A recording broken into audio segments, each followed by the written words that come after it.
Le point de départ est tout simple, c'est lorsque j'ai été nommé par le pape Jean-Paul II, c'est lui qui m'a offert cette croix pectorale, là, il y a 10 ans, entre Noël et le Nouvel An, j'étais venu ici pour voir, découvrir les lieux, pour voir ce lieu de la maison diocésaine, l'archevêché, rencontrer mon prédécesseur, monseigneur Maurice Fréchat.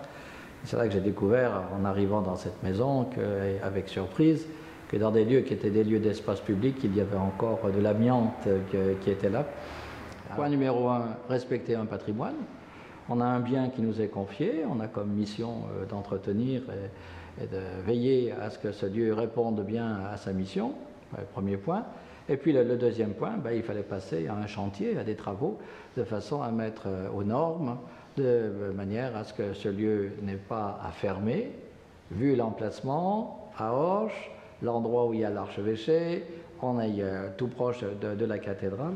Donc c'était extrêmement important que ce lieu demeure et qu'il n'y ait pas obligation, pour des raisons de normes de sécurité, qu'il y ait une nécessité de fermer le bâtiment. Le but de l'opération, c'est que cet espace de vie demeure un espace de vie très très accueillant, mais réponde effectivement aux exigences qui sont posées par la loi aujourd'hui, dans l'état de droit dans lequel nous sommes. Mais le chantier que nous entreprenons, donc dans la 5e tranche, nous attaquons à la façade. Une façade qui fait 150 mètres de long, 2100 mètres carrés au total. Nous sommes tenus, vu que nous sommes dans le carré de la cathédrale, de maintenir une forme. On ne peut pas faire ce que l'on veut sur cette façade.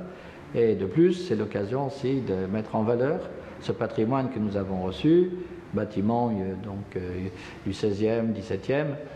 Et on se retrouve en plus, au point de vue conjoncture, au même moment qu'il y a une restauration qui se fait sur les allées d'Étigny, juste en face, en particulier toutes les balustres qui sont là. Pour ce qui est la façade du grand tribunal, le travail a déjà été fait. Vous avez remarqué aussi qu'à la cathédrale, ils sont en train de terminer la restauration de la façade. Donc on se trouve dans tout un ensemble qui correspond à une même époque sur le plan de l'histoire, au niveau de la cathédrale et puis de ce bâtiment. Les vieilles pierres que nous avons et qui sont vraiment un héritage magnifique ont besoin d'être restaurées et d'être mises aussi en valeur. Donc ça permet de conjuguer à la fois la dimension qui est la dimension de sécurité prioritaire.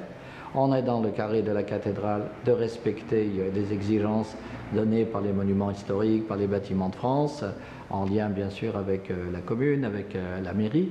Tout cet ensemble nous invite à développer ce souci permanent et du maintien de la sécurité, répondre aux normes d'aujourd'hui, y compris d'accessibilité, mais en même temps de valorisation et de maintien du patrimoine, cet héritage que nous avons reçu de ceux qui nous ont précédés.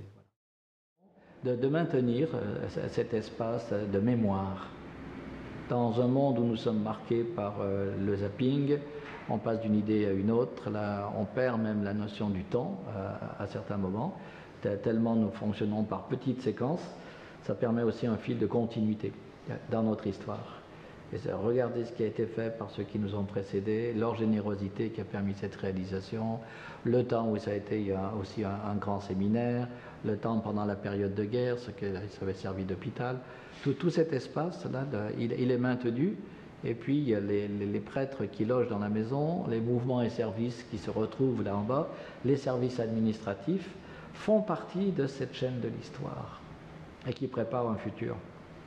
Alors qu'une église qui est une église vivante, une église qui est bien vivante et qui prépare des futurs toujours dynamiques de cette jeunesse de 2000 ans et sans rides à 2000 ans, il faut le faire.